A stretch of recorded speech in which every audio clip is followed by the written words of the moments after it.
barrier we have in the heart is what we've been calling the human ego. And we don't talk about this as a psychological term, but it's an acronym for edging God out. Okay? And Ken has mentioned, we've asked, and you continue asking, you are a self-serving leader or a servant leader. And we used to do this very judgmentally, as if it was an either-or circumstance. But the fact of the matter is, some of the time, we're all self-serving in the way we influence people. We're trying to get instead of give. What we're going to do is, you have to trust me for this moment that you do. And now I'm going to show you a little bit of the diagnosis of what some of the issues of our heart ego problems are. There are three ways, and there may probably many other ones, in which we have manifestations of an edging God out. And we have a video thing to show you, a little diagram. In edging God out, there's three ways. Number one is we edge God out as the object of our worship. Now you can fill in the blanks what you would put in his place. When we lose him as our first love, the object of our lives, we can put in things that are negative from the standpoint of the world. You could put in money or power or influence or good works or studying the Word or church or relationships or whatever it is. If anything takes first place, we've moved God out as the object of our worship. The second thing we can do is we can edge God out as the source of our self-worth and our sufficiency. We can start investing our trust in other things, in other places, that usually have some common dynamics. They're temporary, they don't always work, and they're never secure. Where do you put your trust? Where do you find that essence of self-worth?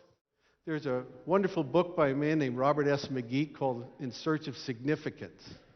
And he said, if Satan had a formula for self-worth, it would be your self-worth is equal to your performance plus the opinion of others. Write that down.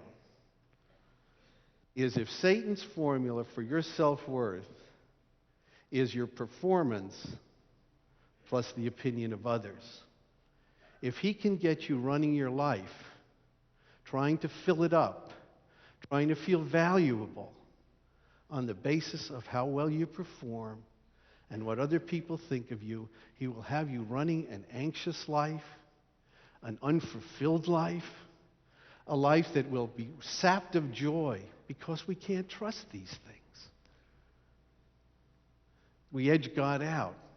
He's the source of it all. He's secure. He wants to deliver. He can deliver. We edge God out. Another thing we can do is we can edge God out as the audience for our show. Who are we trying to please? Please ourselves, please those around us, put on a good face for those people who want to like us. Okay? We don't look at the audience of one. We start to spread out and try and be everything to everybody else.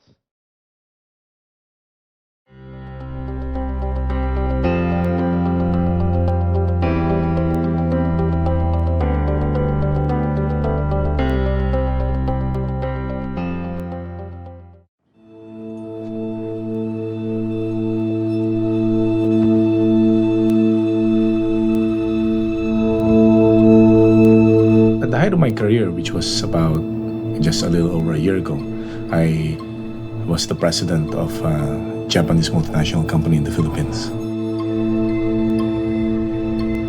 I felt successful, having been in the leadership position.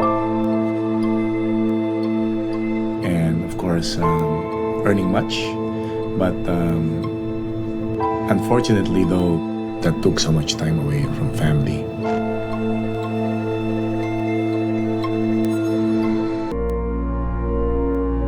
My relationship with my wife at the time was not good, and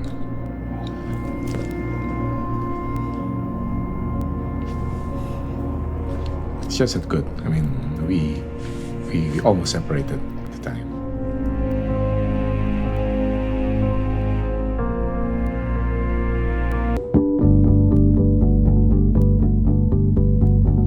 What really hit me was 2 years ago when I got involved with, Lead Like Jesus. The fact that the name of Jesus is in the title. Going in there, I said, this is going to be a different kind of leadership. Lead Like Jesus is all about being a servant leader, not only at work, but more importantly at home. The joy, the relationship with Jesus, and the relationship that is being built with my wife and my family, my 2 daughters. It's just incredible. It's just better. After I left the corporate world, so to speak, I decided that I should start, putting together my own company. My vision would be bring in biblical worldview. I could be more of a servant leader and help others achieve their full potential. I'd like them to see Jesus in me. I'd like them to see how I could lead like Jesus.